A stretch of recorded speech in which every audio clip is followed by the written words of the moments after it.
আসসালামু আলাইকুম, কেমন আছেন সবাই? আশা করি সকলেই ভালো আছেন। এই রুমটা দেখতে পাচ্ছেন, এটা হচ্ছে আপনার রান্নাঘর। ঠিক আছে, তো এখন রাত বাজে আপনার 10টা, কাতারের 10টা 3। ঠিক আছে, বাংলাদেশের 1টা 3, 10, 11, 12, 1, 1টা 3।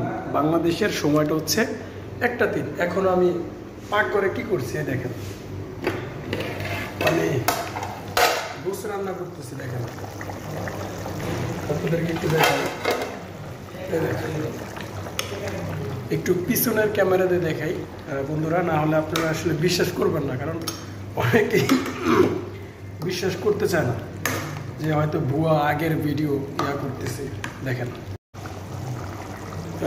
এই দেখেন গরু গোস রান্না করতেছি।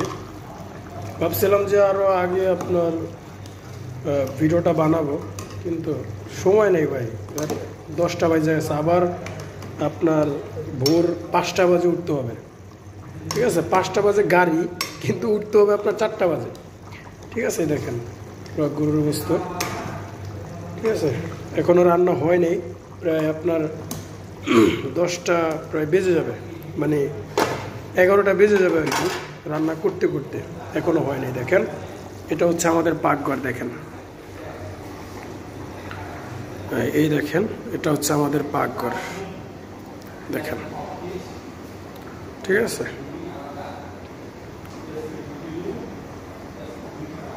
দেখেন এটা হচ্ছে বেসিন কল, মানে ধোয়া পাকনি করা যায়। দেখেন,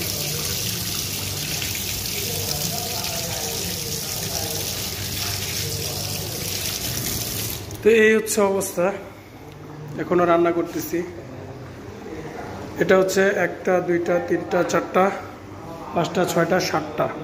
ঠিক আছে, 7জন রুম, 7টা রুম, 7টা রুমে 7টা চুলা আলাদা। দেখেন, একটা রুমে আপনার একটু আপনাদের সামনে আপনার একটা রুমে আপনার প্রায় হচ্ছে 8জন করে মানুষ।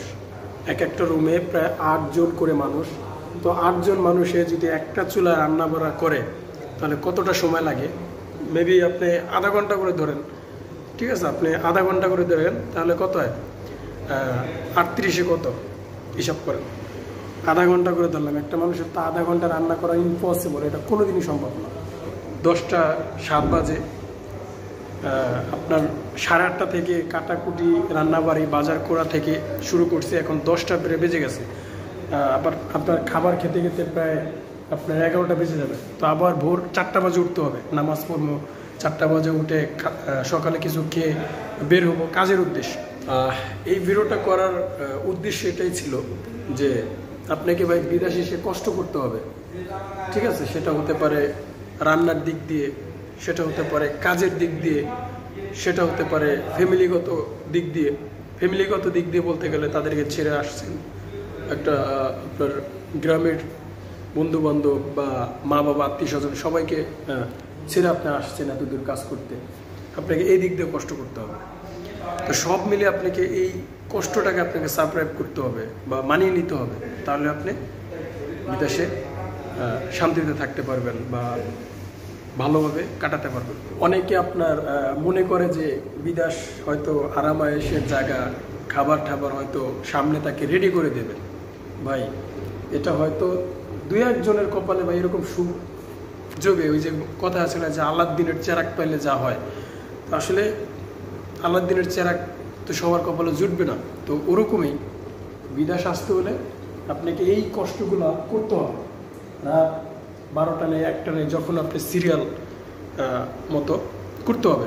আপনি একটা জিনিস চিন্তা করে দেখেন, ভোর 4টা বাজে উঠবেন, খাবার টাবার খেয়ে 5টা 6টা বাজে গাড়িতে উঠবেন, আপনাকে 10 ঘন্টা ডিউটি করতে হবে, কমসে কম 10 ঘন্টা। 10 ঘন্টা ডিউটি করার পর আপনার আস্তে আস্তে 5টা 6টা বেজে যাবে দিনের।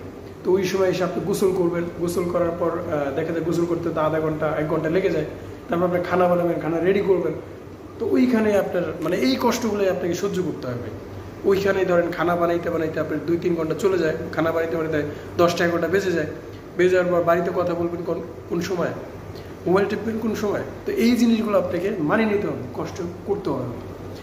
তো এটাই ছিল প্রবাসী ভাইরা আজকের মতো এই পর্যন্তই। ভিডিওটি ভালো লাগলে অবশ্যই লাইক করবেন, শেয়ার করবেন, কমেন্ট করে আপনার মতামত জানাবেন। তো ভালো থাকবেন সবাই, খোদা হাফেজ।